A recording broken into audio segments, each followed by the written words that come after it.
Il a dirigé toutes les campagnes, inventé tous les slogans. C'est un fils de pub. Ne le dites pas à sa mère. Et il est incroyable, Jacques Séguéla. Faut toujours pas le dire à votre maman que vous travaillez dans la pub.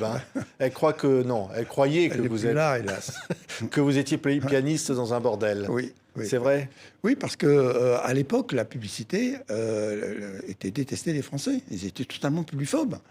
Et donc le livre était la vérité. Une mère bourgeoise, ma mère était médecin, mon père était radiologue à Perpignan.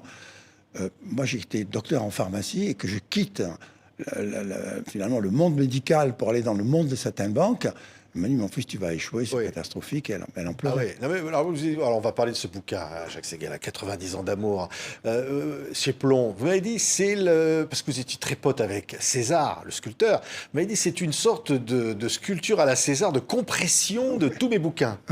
Oui, parce que un jour, César est venu dîner à la maison, puis c'est devenu un ami, il est même mort dans mes bras. J'avais un mur qui était un mur de boîtes métalliques de marque, les cubes, etc. Il m'a dit, je vais compresser ta passion. Il m'a envoyé son assistant qui a piqué toutes les boîtes. J'ai dit, et alors, quand est-ce que je les reverrai? Et un mois après, il est revenu avec une grande boîte qui était toutes mes boîtes qui avaient été compressées comme un César. Et ce livre, c'est une compression de mes 29 premiers livres, c'est le 30e. Oui. J'ai pris le meilleur de chaque livre et j'ai réécrit avec beaucoup d'applications. J'ai mis 2 ans à réécrire, j'ai écrit 10 fois, etc., pour avoir une petite musique des mots d'un bout à l'autre, et en prenant le meilleur du meilleur du meilleur, avec un trait d'union qui est l'amour. Oui. L'amour, la mal-aimée. L'amour auquel personne ne croit, alors que c'est ce que les Français, les terriens ont inventé de mieux, l'amour, pour trouver le bonheur, puisque l'amour est une machine à fabriquer du bonheur. Et jamais un homme politique vous parle d'amour. Moi, je me souviens que un jour, Valéry Giscard d'Estaing, avant sa campagne contre Mitterrand, m'avait demandé de venir en me disant, mais est-ce que vous pouvez me conseiller? J'ai dit, Monsieur le Président, oui. J'ai voulu d'abord une idée. Parler d'amour, parler de bonheur, aucun politique ne parle jamais du mot. Après, il me dit oui. 3 jours après, il fait une pleine page du Figaro où il parle d'amour et de bonheur. Il reçoit des insultes de tout le monde, des lettres de menaces. Il n'a plus jamais prononcé le mot amour. Il a prononcé le mot bonheur. Il a dit Séguéla dehors. Ça allait mieux avec Mitterrand. Et la force tranquille. Vous racontez dans ce bouquin, vous êtes un survivor. Vous dites, c'est votre grand-mère, elle a dit à sa fille, non, on n'en veut pas de ce gamin. Oui, il fallait avorter. Je suis l'enfant de l'amour. Parce que mes parents se sont connus sur le banc de la première année de médecine. J'ai été conçu. Et mon père est allé demander à ma grand-mère la main de sa fille, que ma grand-mère lui a refusé parce qu'elle a dit, ma fille sera simplement mariée à une noblesse. Et mon père n'avait pas de noblesse, même si mon grand-père était président de la caisse d'épargne, c'était une sommité un peu montpelliéraine. Et mon père a pris ma mère par la main. Ils sont partis à Paris. Ils ont été recherchés par la police. Ils se sont cachés. Et puis, ils ont mené leur vie ensemble, une vie d'amour. C'est pour ça que, alors que j'ai 89 ans, je prétends que j'en ai 90, parce que moi, ce qui m'intéresse, c'est l'année de la conception, c'est l'année de la création. Je suis un créatif, c'est l'amour du départ, c'est pas l'enfantement. C'est médical, c'est technologique. Vous êtes un survivor, vous êtes un survivant permanent, Jacques. Mais j'essaye de traverser la vie. Moi, je n'ai jamais eu de plan de campagne. Je n'ai jamais eu de plan de vie.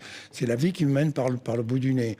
Et d'ailleurs, je me souviens que quand je suis parti au service militaire, je me suis dit, c'était pour 28 mois. Ça va être terrible, vers 28 mois de guerre d'Algérie, etc. J'arrive dans ma chambrée. Il y avait Philippe Labro. Il y avait Juste Jacquin. Il y avait Depardon et il y avait l'homme du théâtre, comment il s'appelle, Francis Weber. Et cette chambrée a été chargée de faire un Paris Match militaire. Et comme j'étais le plus âgé, parce que j'étais sursitaire à cause de mes études de pharmacie, j'étais rédacteur en chef. Et c'est l'armée qui m'a appris mon métier. Je suis revenu, j'ai été pris tout de suite à match, et puis après, je suis allé frotter ma cervelle ailleurs, avec celle, pour moi, qui était le plus grand journaliste de tous les temps, de Pierre Lazareff, je serai rédacteur en chef de François, et quand j'aurai 30 ans, il m'appelle, il m'invite à sa table, et il me dit, écoute, tu n'es pas fait pour la presse, va dans un métier neuf, va dans la publicité. Oui, parce que vous vouliez aller à 5 colonnes à la une. Exactement. Je refusais. Elle m'a envoyé 5 colonnes à la une, j'ai refusé, etc. J'ai dit, c'est pas pour moi, parce que moi, je veux créer ma boîte. Et j'ai dit à Pierre, je veux créer ma boîte qui demain rachètera François. Il m'a dit, mais tu es un imbécile. François va mourir. Il m'a dit ça il y a 40 ans. Ouais. François va mourir. En Cologne, il y avait le quotidien français qui le seul quotidien français qui tire à plus d'1 million d'exemplaires. Et François est mort. Et c'est lui qui m'a envoyé dans la publicité et qui a finalement dessiné ma vie. Merci Pierre, je t'aime. Oui. Alors, bon, même si vous dites, qu'est-ce qu'il n'était pas beau, hein. Ah, vous dites bouquin. Mais quel génie. Je me souviens qu'un jour, parce qu'on avait une première édition du journal qui sortait à 10h, mais la vraie édition, c'était 2h. Et on pouvait changer la première page, parce que le titre, c'était 50% des ventes du journal. Et donc, on se réunissait à 2 ou 3, etc. Et chacun donnait son titre. Et un jour de mars, chacun donne son titre, tout est nul. Et Pierre dit, enfin, vous êtes nul. Et le rédacteur en chef dit, mais Pierre, il n'y a pas d'information. Mais quand il n'y a pas d'info, on la crée. Allez, vous avez 5 minutes. Et puis lui, il écrit son texte sur un petit papier. Moi, je reviens et il montre le papier comme ça. C'était sur 8 colonnes. C'était le journée le plus froid de mars. Il avait inventé la météo médiatique, qui est le contenu médiatique le plus important du monde, qui rapporte le plus d'argent à tous les journaux du monde. Incroyable histoire. Alors là, après, vous, dans la pub, tout de suite, vous faites un coup avec Pompidou. Mais alors, j'ai presque dire, sans lui demander l'autorisation, surtout pas à madame. Oui, mais qu'est-ce que vous faites, Jacques? Vous détournez l'image d'un président de la République. Hein. Parce que nous, on avait mis tout notre argent, on avait vendu nos voitures, on avait mis tout notre argent ensemble. J'avais dit qu'il faut qu'on fasse une campagne sur l'agence. J'ai pris une page du Monde, qu'on avait payé cash, et une page du Figaro, qui disait mon cher annonceur, ou vous avez une agence de publicité, on va vous prouver qu'on est meilleur, ou vous n'en avez pas, et on va devenir la vôtre. Et il n'y a qu'une seule personne qui nous répond, M. Wittner, qui était qui est là, qui était le patron des moteurs Mercury, et qui me dit, faites-moi une annonce. Et moi, je me suis souvenu que quand j'étais à François, j'avais fait un sujet sur Pompidou et qu'il était en train de conduire un petit bateau. Je dis, si jamais c'était une Mercury. C'est une Mercury. Et donc, Madame Pompidou a découvert ça. Elle a poussé un cri d'horreur. Mais enfin, comment maintenant vous prenez pour un mannequin de publicité, lui a téléphoné à Jean-Jacques Servan-Schreiber qui lui a dit « J'annule le journal, il n'est pas question que le journal sorte avec cette page ». Et moi, je suis appelé par Françoise Giroud, qui était à la direction du journal, qui dit « Espèce de petit salopio, vous ne nous avez pas prévenu, vous dites vous avez dîné, dites comment on sort de là ?» Je dis « Écoutez, pas de panique, on va arracher les pages ». Et il m'amène dans un hangar où il y avait 40 000 express. J'appelais tous les copains de tout le monde pendant 3 jours et 3 nuits. On a arraché les pages. Et de temps en temps, je faisais venir un journaliste en disant « Prends quand même une photo de la publicité. » Non, mais ça va pour faire ce qu'on aurait dit aujourd'hui un buzz. C'est-à-dire qu'au fond, ça y est, vous êtes lancé là. Parce que du coup, c'est un scandale qui vous sert. Ouais. Mais la définition de la pub, tu sais, un jour Cocteau, à l'opéra, a rencontré Diaghilev. Il lui a dit, quelle est la définition de ton art? Et Diaghilev, le danseur, a dit, étonne-moi. Ah non, lui dit Cocteau. Non, ça c'est la définition de mon art à moi. C'est la définition de la poésie. Moi je dis, mais non, allez au musée Cocteau, au musée Diaghilev. Ça c'est la définition de mon art à moi. C'est la définition de la poésie. Et la poésie, elle a tous les droits. La poésie, elle doit étonner. Et c'est le mot fort de la publicité, c'est étonne-moi. Donc il faut qu'une annonce fasse que on est la seule chose qu'on retient. Quand tu te rends compte que quand on fait un 30 secondes ou un 90 secondes dans la télévision, il faut qu'en une minute et demie, on se fasse mieux retenir à la sortie que le film qui va arriver derrière, qui va durer 2 heures avec les plus grandes stars du monde, avec des millions de dollars pour le fabriquer. Et il faut qu'à la fin, il faut qu'il y ait Citroën. Je me souviens que j'ai vu une petite voiture lutter contre, contre un jet sur le départ d'une porte-avions et revenir sur Oui. sous-marin. Oui, non mais vous faites des trucs de dingue. Je pense à les perroquets pour une pub pour une célèbre anisette. Et Moi, je vous rêvais dites, d'avoir- on va filer des perroquets qui vont dire toujours la même phrase. Et mais c'est pas possible, ça. Il faut des éleveurs de perroquets. Moi, j'ai rêvé d'avoir la marque Ricard et d'approcher Paul Ricard. Donc, j'ai dit, il faut que j'ai une idée forte. Et effectivement, je me dis, si je pouvais mettre un perroquet dans les 25 000 plus grands bistrots de France qui dirait garçon, un Ricard, garçon, un Ricard, garçon, un Ricard. Oui. Comme eux n'ont pas le droit à la publicité. Donc ce serait formidable. Donc je fais venir, je fais un essai avec 50, je fais venir 50 perroquets. Et un spécialiste du perroquet m'avait dit, il faut qu'il y ait une musique, on ne peut leur parler que la nuit, on peut leur apprendre les mots que la nuit. Donc fais une musique toute la nuit. Alors toute la nuit, avec un garçon Ricard, garçon Ricard. Un mois après, j'arrive avec mon client. Il n'y avait pas un perroquet qui disait garçon Ricard. Il parlait plus. Et je me renseigne. Pour qu'un perroquet parle, il n'y a que son maître qui peut lui apprendre à parler. Donc il fallait que j'ai 25 000 personnes qui, pendant 3 mois, forment 25 000 perroquets pour qu'à la fin, les perroquets puissent dire garçon Ricard. Non, mais je dis que vous êtes dingue. Vous allez prendre des porte-avions. Vous allez utiliser la muraille de Chine. Vous êtes nos limites, quoi, hein, pour faire de la pub. Hein. Mais c'est ça, c'est étonnement, c'est aller toujours plus loin. Tu sais, j'ai cherché moi pendant 60 ans la définition de mon métier. Je n'ai trouvé qu'une question. Pose à un journaliste la question suivante: que devient la neige lorsqu'elle fond? Il répondra: de l'eau. Voilà. C'est une réponse incolore, inodore, sans saveur. C'est une réponse de journaliste. Ma réponse, moi, de créatif, elle est différente. Lorsque la neige fond, elle devient le printemps. Mon métier, c'est de faire l'éternel printemps des marques. Oui. Et pour ça, il faut étonner. Non, Pour mais- ça, il ne faut pas se laisser menotter. Pour ça, il faut avoir l'envie en permanence d'être une machine à rêve. Ouais. Là, on voit les pubs pour le Club Med, hein, Gilbert Trégano, Amitié aussi dans le bouquin. Je pense à un type qui arrive comme on dit, un pied noir, qui vient de son Algérie, qui est parent boulanger, et qui veut monter, qui veut devenir opticien. Et alors, vous le rencontrez, ce garçon-là, Oui, vous lui dites, il dit, comment je vais appeler ma marque? Voilà, il me dit, moi, je veux que vous fassiez une campagne qui rende ma marque célèbre, mais qui me rende moi aussi célèbre. Mais je dis donc, ça fait 2 campagnes. Est-ce que vous avez les moyens de faire une campagne? Ah non, j'ai le moyen que de faire une seule campagne. Je dis, écoutez, il n'y a qu'une seule idée, c'est que votre nom devienne le nom de la marque, hein, Afflelou. Ah, il dit non, jamais, j'accepterai jamais que ma marque serve à ça, etc. Je dis, écoutez, moi, je suis désolé, vous n'avez pas besoin de moi et je m'en vais. Et puis, je le rappelle, hein, et je lui dis, vous savez, j'ai une idée parce que j'ai déjà votre slogan. On est fou d'Afflelou. Il me dit, je suis d'accord, je vais donner mon nom à ma marque. C'est fou, hein. C'est des idées pareilles. C'est un truc complètement dingue. Alors, la politique, vous allez mener dans le monde des campagnes électorales. Oui, Alors, j'ai eu la chance de faire... On ne sait pas, mais Boris Yeltsin, Anatoly Sobchak, ancien maire de Saint-Pétersbourg, l'ami de Poutine, vous allez faire des campagnes présidentielles pour tous ces gens. Au Chili, contre Pinochet. On a gagné d'un point, d'1% de Pinochet. Mon plus beau film, je ne l'ai pas fait parce que c'était pour comment il s'appelait, Helsinki. Hein. Voilà.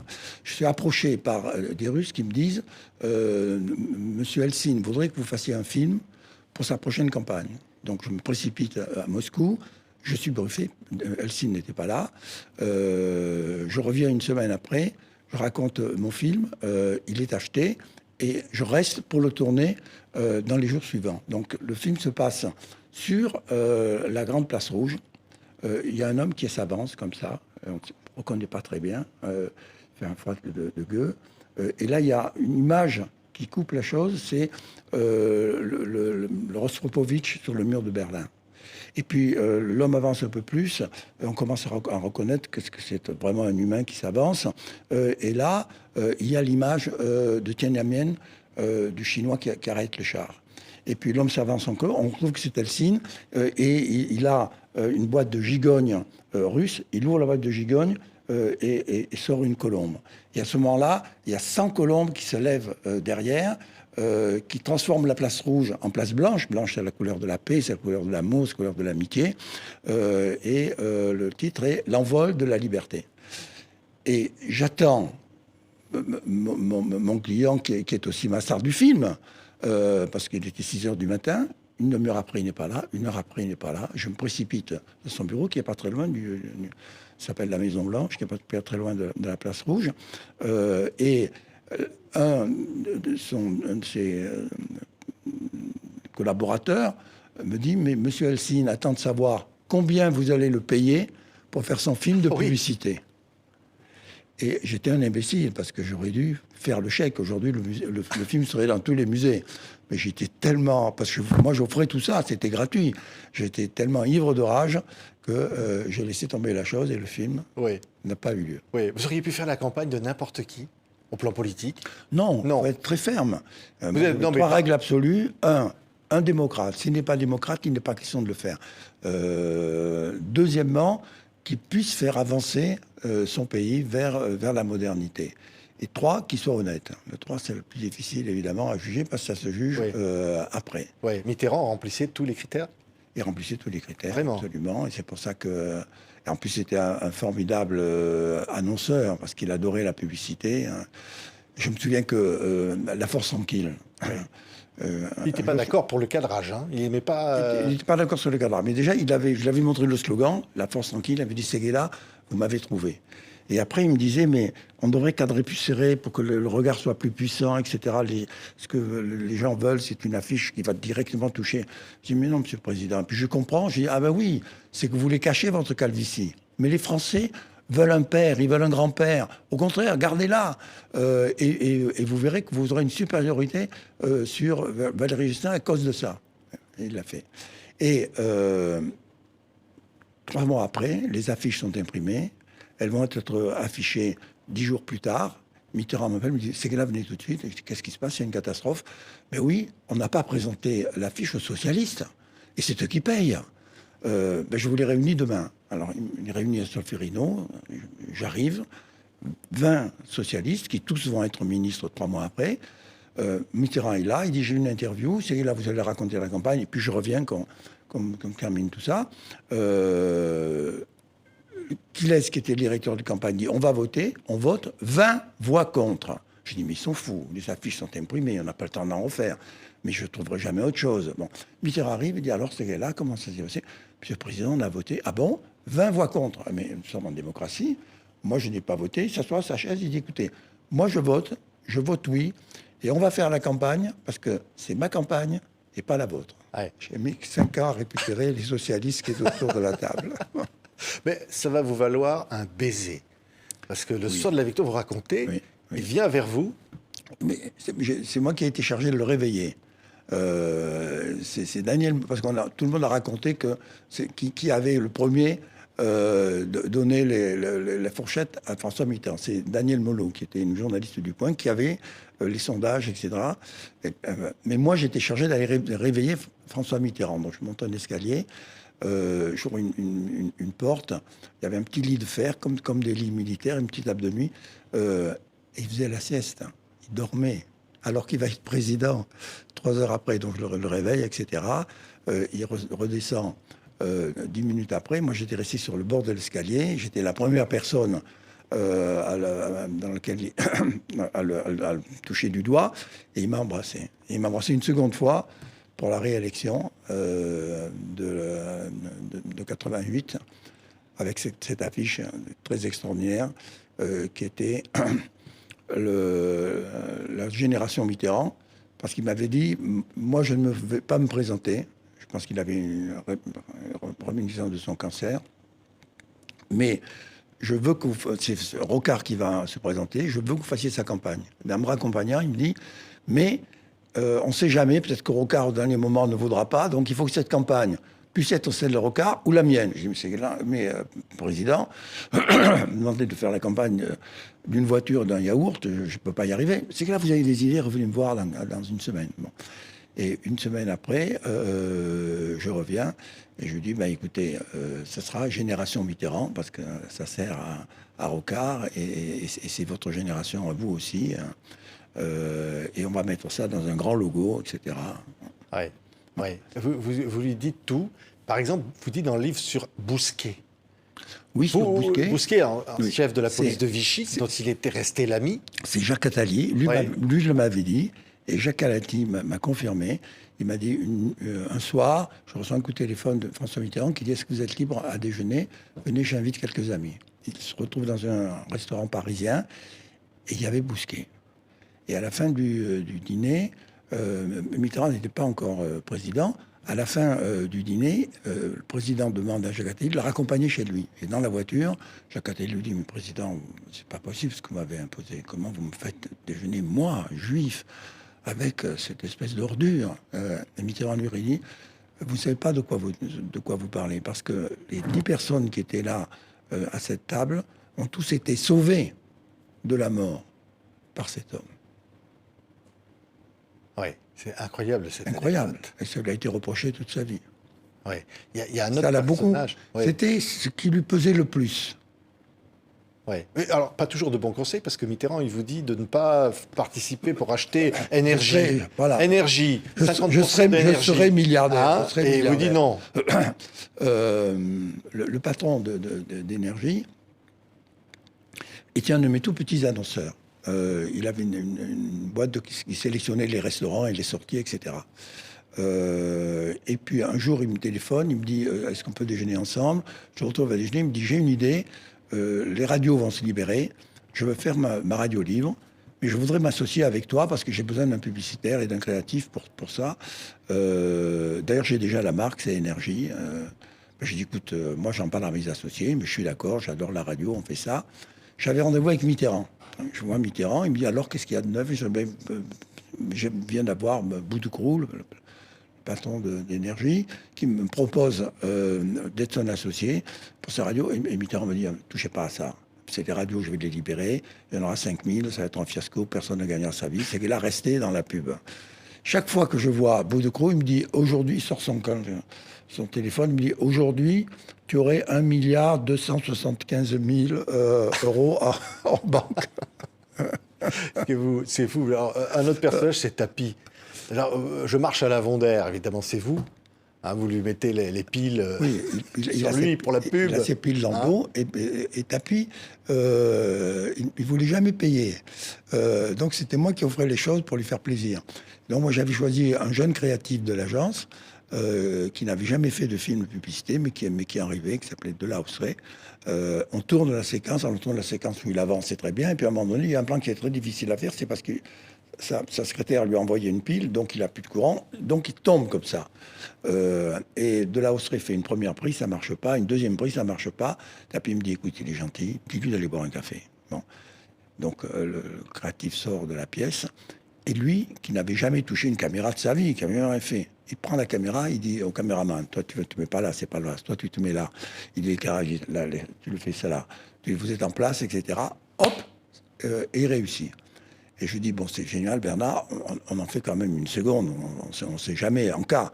Et il dit, Tapi ne répète jamais 2 fois les mêmes choses. Il refuse de faire la deuxième prise, et ça a été le film. Ouais. Vous êtes le premier à aller le voir en prison.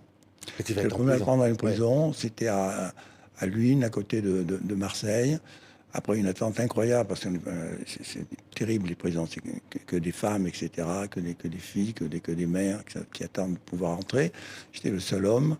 Il faut attendre évidemment.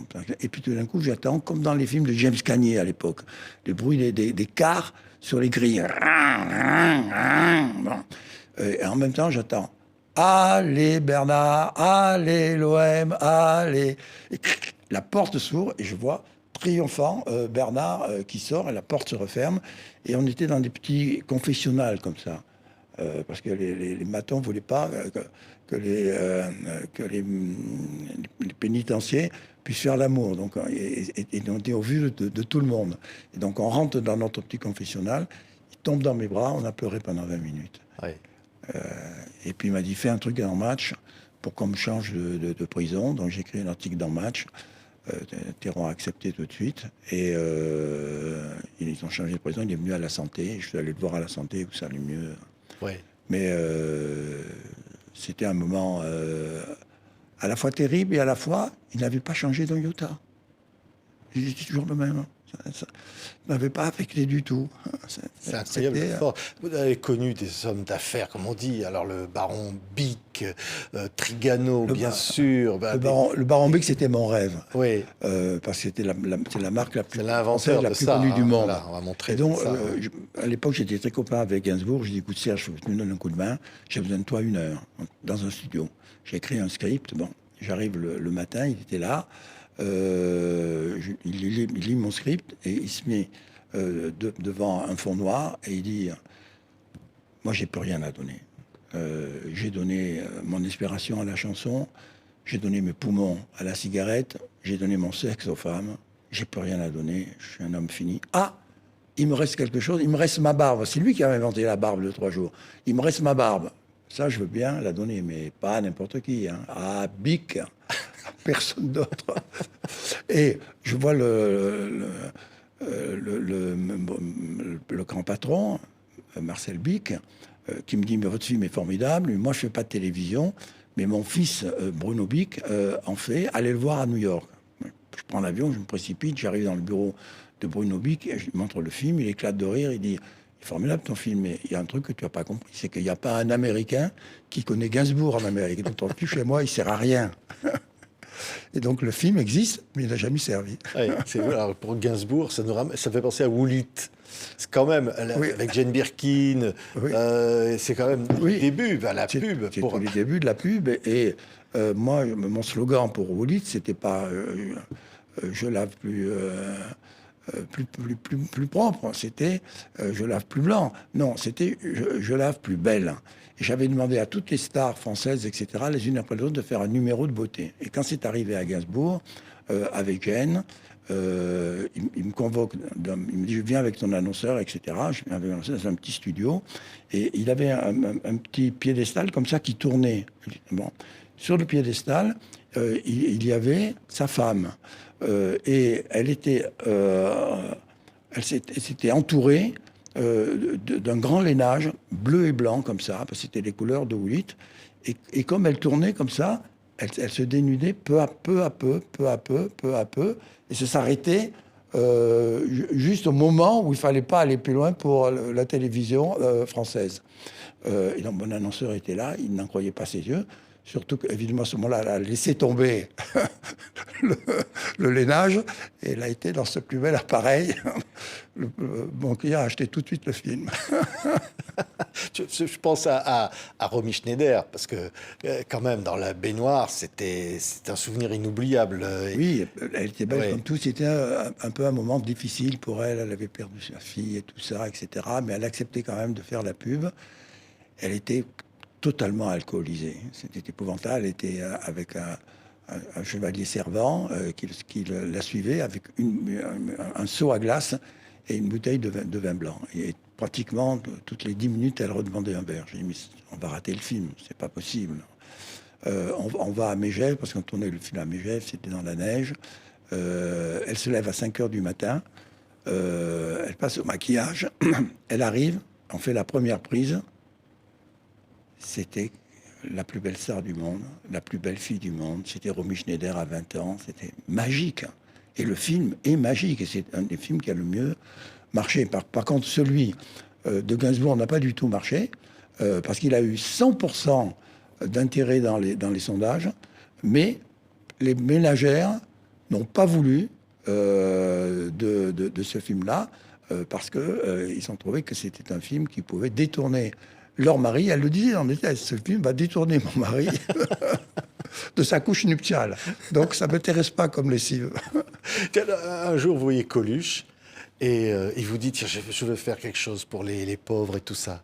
Et je ne sais pas comment je vais l'appeler. Oui. Non, il me dit, je veux faire un resto du cœur. Donc il faut que tu me trouves une marque, et il faut que tu me trouves un logo. Moi, je suis vu, j'ai dit, mais comment une marque? Mais les restos du cœur, il ne peut pas y avoir de marque. Il dit, mais les restos du cœur, mais il n'y a pas plus belle marque que ça.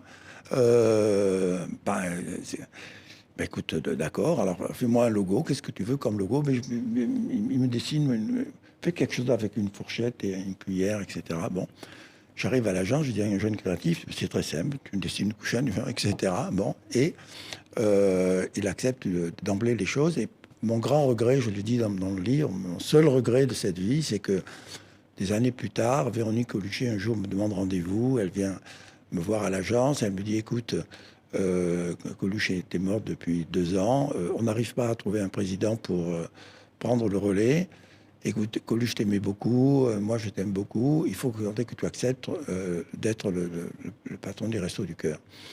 Et moi, je commets la bêtise de ma vie. J'étais en pleine élection de réélection de François Mitterrand. On était en 88. J'étais débordé dans l'agence. Je dis, écoute, mais ça c'est un boulot à temps plein. Je vais jamais réussir à faire ça. Et je lui dis, écoute, je suis désolé. Je veux pas.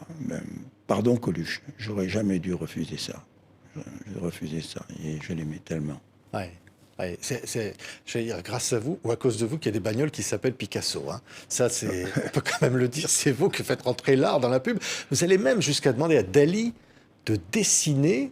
Mais alors, il a une demande par rapport à sa main gauche, sa main droite. Mais lui, c'est un immeuble qui existe, qui s'appelle le Totem. J'ai baptisé le Totem parce qu'il a un peu dalidesque dans ses formes. Et donc, je leur ai dit, écoutez, parce qu'à l'époque, les publicités immobilières, il fallait montrer le produit. Et ça ne marchait que si on montrait le produit. Moi, je dis, mais c'est toujours des dessins d'architectes qui sont un peu plats, etc. Moi, je vais demander au meilleur architecte du monde, Dali, de faire le truc. Et je gagne la compétition contre Publicis. Mais je ne connaissais pas Dali. Mais heureusement, j'avais des copains à Perpignan qui le connaissaient, qui me prennent un rendez-vous. Donc, j'arrive à New York. Ils me donnent rendez-vous à 5 heures au Palm Court, qui était l'endroit à la mode de l'époque. J'arrive là. Il est à table avec une japonaise. Et à côté, à trois tables de là, il y a Andy Warhol. Et je vois Andy Warhol qui se lève et qui vient se mettre avec Dali. Je dis, mais où je suis? Dali, Andy Warhol. Et Dali dit, écoutez, moi, je ne ferai cette publicité que si vous passez le test de Dali. Je suis prêt. Vous êtes prêts? Vous voyez, cette japonaise qui est là, elle a appris les danses balinaises. Elle peut branler un homme à l'envers. Et elle va vous le démontrer. Et je la vois descendre sur la table. Je dis, mais c'est pas possible, je me lève, je m'en vais. Pas possible. Je m'accroche. Puis j'entends un grand éclat de rire d'Andy Warhol. C'était un coup qui faisait à tous les mecs qui arrivaient là. Et il accepte finalement. Il dit, mais je ne peux pas peindre une publicité de la main droite. La main droite est réservée à l'œuvre de Dali. Je dois le peindre de la main gauche. Trouvez-moi une jeune fille de votre agence qui est prête à ce que je fasse son portrait. Donc, il y a une jeune fille qui se déclare, etc. Elle va être servir de modèle pendant 3 jours. Et le 3e jour, elle regarde son portrait. Et évidemment, Dali n'avait peint que son sexe. C'est pas vous le je suis fou du chocolat Lanvin. Hein. Non. C'est pas non, vous. Mais la mère Denis, c'est pas vous. Non plus. Non plus. Pas tout, on n'est pas tout fait. Pas tout faire. La semaine prochaine, j'enlève le haut. C'est vous, ça? Non. Non plus. Oui. Alors, écoutez, on a toujours besoin de petits pois chez soi. Non plus. Non plus. Claudia Schiffer. Oui. Ah. Oui, Claudia Schiffer, c'est le film le plus hardi de tous les temps. Ouais. Parce que Citroën me dit, on a absolument besoin de prouver que nos voitures sont maintenant à égalité avec les voitures allemandes dans la solidité. Donc j'ai dit, bien, il faut faire un crash test. Mais des crash tests, c'est fait avec des devis, c'est-à-dire des hommes de bois qui ont des anodes partout, etc., pour faire tous les tests. Je dis, mais moi, je veux pas d'un devis, je veux du plus beau visage du monde. Claudia Schiffer, qui était là à ce moment-là, la reine des top modèles. Mais elle n'acceptera jamais de faire ça. Et je vais la voir à Londres. Et je lui dis, écoute, je sais que dans un an, tu arrêtes le Macunica, tu veux devenir une star de cinéma. Prouve-leur que tu es une vraie star de cinéma. Moi, j'ai un script incroyable. C'est toi qui prends la place du demi et qui rentre dans la voiture devant, etc. Et qui sort de la voiture. Alors, on tourne ça à Las Vegas parce qu'elle était amoureuse de l'illusionniste à la mode à l'époque à Las Vegas. Et je fais d'abord un essai avec une cascadeuse qui prend la place de la voiture s'écrase, la cascade sort, dit que là, je ne peux pas faire ça. Parce que de toute façon, quand on rentre 40 à l'heure dans une autre voiture, on a un mouvement de la tête. Le seul mouvement de la tête ne va pas mourir, mais avec l'airbag, mais elle va avoir un œil au beurre noir pour 3 semaines. Tu ne peux pas faire ça pour une star modèle. Je dis, mais c'est possible, le film est prêt. Il y avait 50 journalistes allemands qui étaient là pour voir leur star, etc. Et je frappe à la porte de Claudia, et je dis, Claudia, on ne peut pas faire le film. Il dit, comment on ne peut pas faire le film? Et je lui dis, la cascadeuse. Il dit, moi, je suis une professionnelle. J'ai signé mon contrat, je vais au bout de mon contrat, je fais le film. Et le film est extraordinaire, parce qu'il est tourné sans trucage. Il y a d'ailleurs des huissiers qui sont là pour le vérifier. Elle prend le volant, elle est rouge, etc. Elle est sublime, etc. Elle rosille presque de plaisir. Puis tout d'un coup, on la voit devenir complètement blanche. Tchac, il y a le choc, elle sort. Et c'est elle qui invente le film. Et elle caresse le toit de la voiture comme si c'était les fesses de son amant. Et elle a fait le film. Et le film a eu un succès formidable. Les anecdotes pleuvent, Jacques, dans ce livre incroyable. Évidemment, on ne peut pas ne pas parler de Carla et Nicolas. C'est vous qui êtes à l'origine de cet amour, hein, dans un dîner que vous racontez dans le détail. Oui. Mais Au mois de janvier, Nicolas venait d'être élu président. Au mois de janvier, il m'appelle, il me dit, viens me voir samedi. Ses visiteurs du soir, c'était le samedi. J'arrive le samedi et je le trouve un peu blanc, un peu abattu. Je dis, mais qu'est-ce qui se passe? Il dit, écoute, j'en peux plus. Je tiendrai pas 5 ans, parce que il était divorcé, donc il était seul. Il dit, moi, si je fais venir une jeune fille dans mes appartements, il y a les photographies sur l'heure, etc. Le lendemain, tout Paris le sait. Si je vais déjeuner dans un restaurant, tous les paparazzis sont là, sa vie après est ruinée. Donc je suis condamné à 8 heures du soir, j'éteins les lumières, je monte au 3e étage, je fais 15 minutes de télé, je me couche et je me lève après à 5h30 du matin pour travailler. Je ne tiendrai pas le coup. J'ai dit, écoute, sors, moi je vais te faire un dîner, on va se marrer, etc. Il me dit, d'accord. Non. Et je téléphone à Carla, sans aucune arrière-pensée. Elle me dit, mais jamais, parce que Carla, elle a quand même le cœur à gauche. Hein. Bon, elle me dit, mais jamais, je ne déjeunerai jamais, ou je ne dînerai jamais avec un homme de droite, etc. Je ne veux pas en entendre parler. Je dis, tu te trompes, parce qu'en 20 minutes, il te séduirait. Moi, ce mec-là me séduire en 20 minutes, c'est moi qui veux le séduire en 20 minutes. Hein. Bon. Mais je dis, écoute, si on en faisait un jeu, on fait comme ça un repas à thème. Bon. Et j'appelle Nicolas, je dis, est-ce que tu es d'accord pour faire un repas à thème? Il dit, mais je me marre, bien sûr, on va le faire, etc. Bon. Il arrive.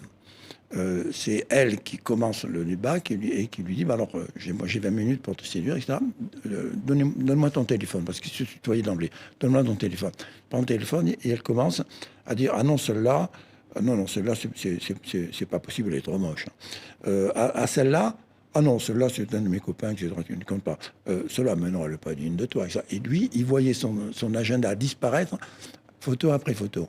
Il passe à table, 5 minutes après, il dit à Sophie, la maîtresse de maison, ma femme, je suis désolé, je vais être très vulgaire avec toi. Il pousse sa chaise près de celle de Carla, il commence à lui chuchoter à l'oreille. Le chuchotement va durer 2 heures. 2 heures. Et il est 2 heures du matin. Il reprend sa voiture. Elle part avec lui en voiture, avec les flics dans les voitures et tout ça, etc. Elle arrive chez elle. À 2h15, elle m'appelle, elle me dit, effectivement, ton mec, il est beau. Et vraiment, cette mec d'exception. Je crois que j'ai un petit coup de cœur, etc. Le lendemain matin, à 7h, Nicolas me téléphone, me dit, écoute, il faut que tu m'excuses auprès de ta femme. J'ai été d'une manne... Tais-toi, je dis, elle t'attend. Elle va te faire des spaghettis ce soir, tu ne rentreras plus à l'Élysée. Il n'est pas rentré à l'Élysée. C'est fou. C'est fou parce que parce que vraiment c'est un jeu. Vous dites on est au théâtre ce soir. Vous regardez ça, vous? Mais oui, c'était formidable. Bon, il aurait presque fallu que ce soit filmé, mais j'ai essayé de raconter comme au plus près de mes souvenirs. Mais c'est que j'ai raconté très peu de temps après, donc je crois que j'ai rien oublié. Mais moi, j'ai eu un coup de foudre pour Sophie, donc je sais ce que c'est qu'un coup de foudre. Je l'ai vu, un coup de foudre, transpirer, blanchir un peu, tu sens presque la tachycardie, tu vois presque son cœur s'agiter, etc. Et puis, une espèce de pulsion, etc., d'arriver à parler à l'autre, de s'expliquer avec l'autre. Ouais. Ça me rappelle quand même. Mais moi, mon livre, en fait, est écrit pour le dernier chapitre. Le dernier chapitre, c'est le chapitre de ma femme. C'est un livre d'amour. Tu me fais parler de pub, mais le livre parle très peu d'amour. Bon. Parce que moi, ma seule réussite, c'est ma femme. 45 ans d'amour et on ne s'est jamais disputé. On a 5 enfants ensemble. Moi, je suis le seul publicitaire à avoir 5 enfants de la même femme. Les autres, ils ont 5 enfants de 5 femmes différentes, et 1, et 2, et 3, et 5. Bon. Et moi, chaque matin, quand je me réveille, encore ce matin, ma femme me dit « Mon chéri, tu es beau, je t'aime. » Je dis « Ouh !» Cahuzac a dû passer dans la nuit me planter des cheveux. Je vais voir mon miroir. Je vois ma sale gueule de quasi nonagénaire. Je dis, bon, ta femme est amoureuse puisque l'amour est aveugle. Et je pars retrouver ma maîtresse. Ouais. Et ma maîtresse, c'est la pub. C'est la ma pub. maîtresse, c'est toi. Voilà. Ouais. Qu'est-ce que je fais là? Jean-Louis Borloo qui fait une belle préface du bouquin qui dit, en parlant de vous, il dit quand vous venez le voir, vous lui dites n'oublie pas d'aimer. C'est ça votre slogan en fait. Oui. Mais oui, la plus belle façon de marcher, c'est d'aimer. Elle est magnifique, la préface. Achetez le livre uniquement pour la préface. C'est un acte d'amour extraordinaire. Et c'est beau une amitié qui a des gestes d'amour comme ça. Elle ensoleille le livre. Parce que on se connaissait peu. Et un jour, je lui ai dit, j'essaye d'écrire mes mémoires, je ne sais pas comment m'y prendre. Il me dit, écoute, moi, je vais les écrire à ta place. Et puis, je lui envoie déjà les feuillets. Il m'a dit, mais je peux pas le faire comme tu le fais. Donc, je te ferai la préface. Il m'a fait ce magnifique cadeau, qui est un monument de tendresse. La tendresse, c'est l'intelligence du cœur. Et cet être, il a la double intelligence de la tête et l'intelligence du cœur. Et je m'en veux encore. Je me souviens d'être allé voir Nicolas Sarkozy quand il a, à mi-terme de son mandat, lui dire « Tu dois prendre Jean-Louis Borloo comme Premier ministre et pas Fillon. Fillon va mourir. Tu dois prendre Jean-Louis Borloo. » Je me dis « Ne trompe pas de B. C'est Borloo. C'est personne d'autre. » Et à un moment donné, il l'a fait. Et puis Jean-Louis s'est préparé, etc. Et au dernier moment, il a changé d'avis. Et c'est ce qui nous a mis François Hollande au pouvoir. Si on avait pu éviter ça, je pense que la France se porterait mieux. Oui, non, mais je pense, vous dites aussi, la plus grosse connerie, la Rolex. Alors vous dites, je voudrais qu'on mette une pendule sur ma tombe, je ne sais pas quoi, un truc comme ça. Je suis dans une émission de télé pour défendre Nicolas Sarkozy. Et je dis aux journalistes, mais vous attaquez cet homme parce qu'il a des Ray-Ban et une Rolex, mais vous avez tous des Ray-Ban et une Rolex. Il y en a un qui dit, oui, mais c'est cher. Et moi, je dis, mais comme un imbécile, oui, mais un homme qui a 50 ans, un homme politique, un homme d'État, qui a 50 ans, n'a pas les moyens de s'offrir une Rolex, il a raté sa vie. Mais je parlais de Nicolas Sarkozy, je ne parlais pas en général. On n'a pas tout compris. Hein, oui. Bon. Et donc, le soir, je suis allé à Canal. Je suis giflé devant Canal. J'ai dit, bon, c'était ma plus grande connerie. Voilà, je ne sais pas comment vous le dire. C'est pas ce que je suis, c'est pas ce que je pense. N'écoutez pas cette connerie. Et j'étais désespéré. Puis, une semaine après, j'étais sur les Champs-Élysées. Il y a 2 petits jeunes des banlieues qui m'accostent, etc. Et ils me montrent comme ça. Il s'était dessiné à la pointe bic une Rolex sur le poignet ici. Ils m'ont dit, avant 50 ans, on l'aura. Rien que pour ça, j'ai dit, mais je veux bien me donner toutes les gifles du monde. Parce que finalement, ce que je voulais dire, c'est qu'il faut avoir un espoir. C'était ridicule de choisir un symbole d'argent. J'aurais dû dire n'importe quoi. J'ai besoin d'envie de faire le tour du monde. Vous n'allez pas mettre une pendule sur votre tombe ou une Rolex. Oui. Non, vous dites, là, j'ai été interviewé par la télévision suisse. Et à la fin, le journaliste m'a cœur de me dire, et la Rolex. Et en face du studio, il y avait un building qui était le building Rolex. Et au dernier étage, c'était le bureau du président. Ouais. Et il était allumé. Et donc le journaliste me dit, mais si tu as quelque chose à dire au président de Rolex, il est là, je suis sûr qu'il nous écoute. Je dis, Monsieur le Président, moi je voudrais que vous m'offriez une de ces petites horloges qu'il y a dans les aéroports Rolex. Et le journaliste me dit, mais pourquoi faire? Je dis, parce que je veux le mettre sur ma tombe. Et en épitaphe, je dirais, écoutez, de là où je suis, je ne peux rien vous offrir, sauf l'heure, mais à condition qu'elle soit Rolex. Vous serez toujours un fils de pub. Hein. Non, mais toujours. Par bonheur, par bonheur. Hein.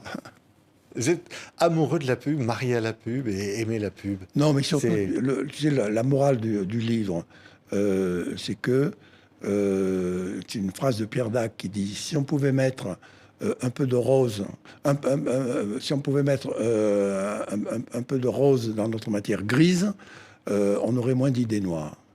Et c'est la définition de ce livre.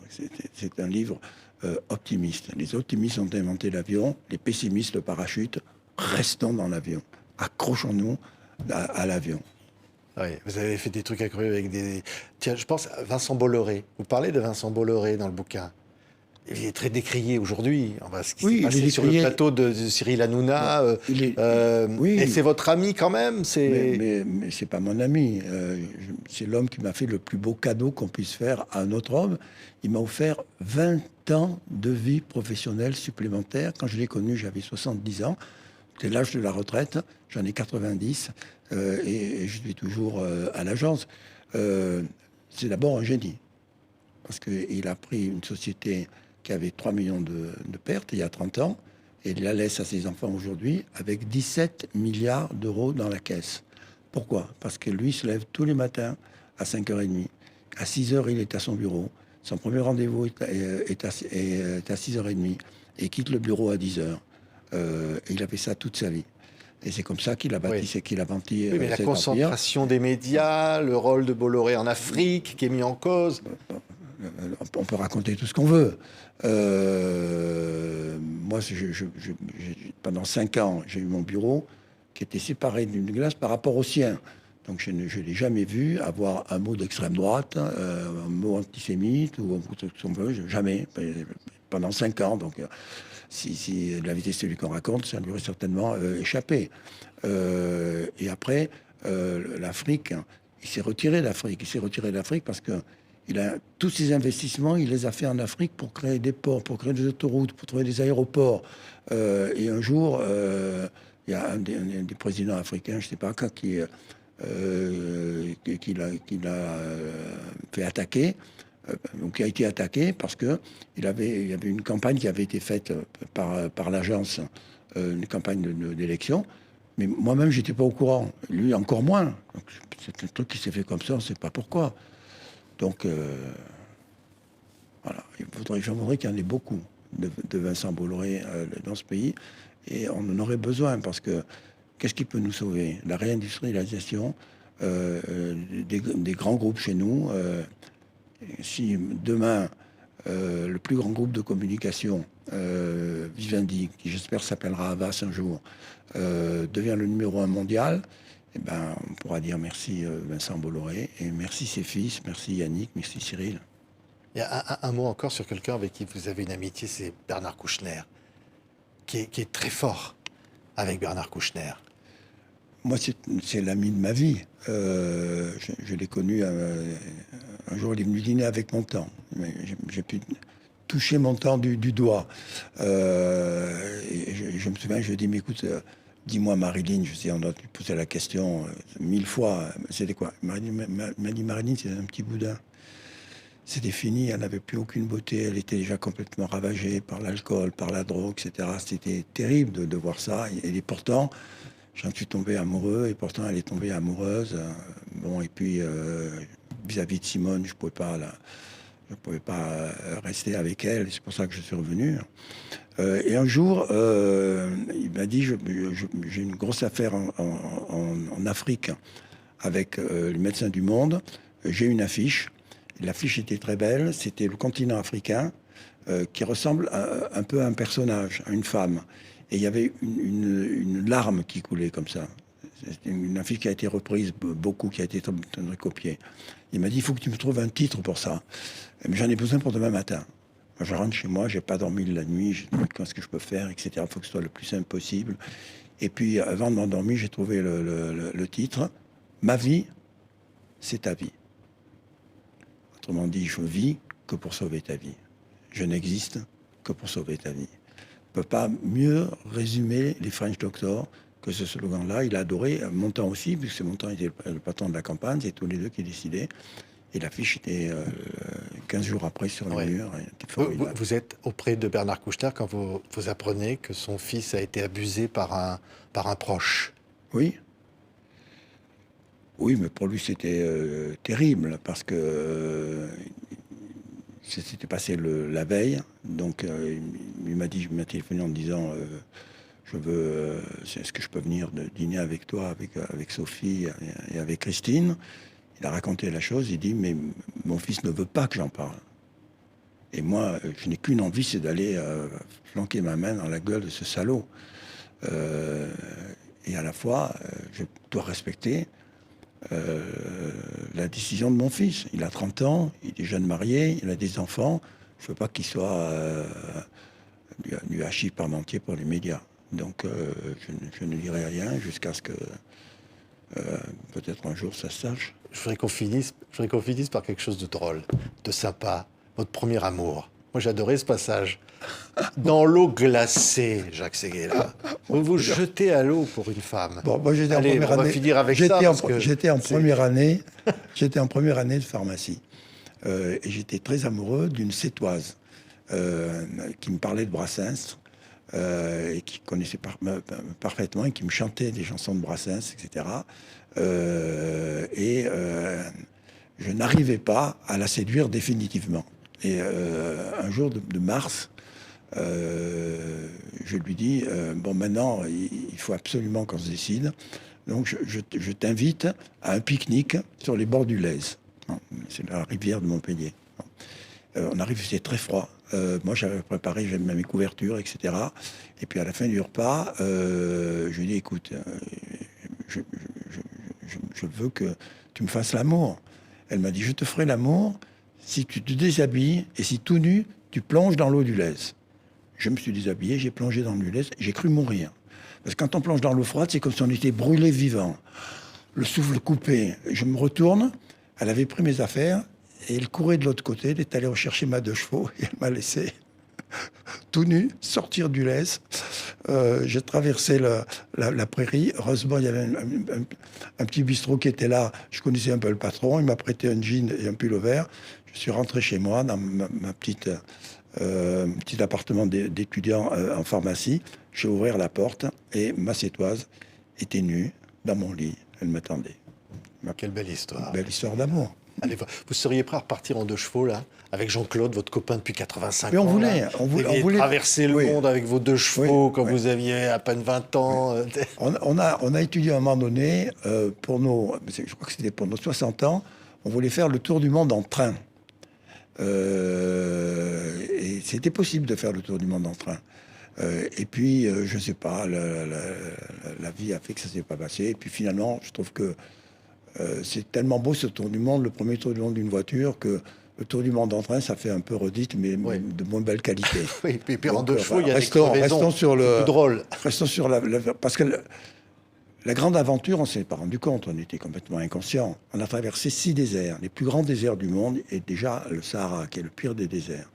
Mais aujourd'hui, quand on traverse un désert, on a un hélicoptère au-dessus de vous, on a un téléphone dans une main, on a un GPS dans l'autre main. Nous, on avait une boussole. Une boussole. On ne savait pas faire le point en plus. Une boussole, c'est-à-dire qu'on disait un peu à droite, un peu à gauche, etc. On aurait pu à tout moment rester dans un désert et ça nous a joué un mauvais tour quand on était dans le désert de l'Akatama, le pire désert du monde, etc. Moi, je conduisais, il est minuit, j'entends un bruit de crécelle, j'ouvre le capot, plus une goutte d'huile dans le carter. Alors, je vais à la réserve, j'en avais d'habitude, j'en avais un bidon, le bidon était vide. Bon, donc écoute, on se couche, demain, le lendemain, on se couche. Pas un camion ne passe, parce que c'était des pistes qui étaient mal définies. Bon, donc écoute, c'est pas grave, ce sera pour demain. De nouveaux personnes. Et le 3e jour, arrive un Chilien à pied, parce que dans tous les déserts du monde, il y a des hommes qui traversent à pied, on ne sait pas comment, d'où ils viennent. Il avait une besace, de sa besace, il sort un petit régime de bananes, parce qu'on lui avait expliqué notre panne. Il épluche les bananes, il les met dans le réservoir d'huile, il prend un caillou avec un petit chiffon, il s'en sert comme de bouchon et il dit, vous pouvez y aller. Et on dit, si on y va, on va bousiller le moteur. Donc le moteur s'arrête pas là. Puis il faut faire confiance aux gens, etc. Parce que dans un désert, on est toujours l'esclave de quelqu'un. On se croit le maître du monde, mais pas du tout. C'est lui qui est le maître du monde. On a fait 100 km à la banane et il nous a sauvés. Et vous avez gardé la banane, comme on dit. Jacques Séguéla, 90 ans d'amour et d'aventure. Merci beaucoup, Jacques, pour ce témoignage aujourd'hui. Et bonne route, ça continue. Allez, en Allez, route, en voiture. route.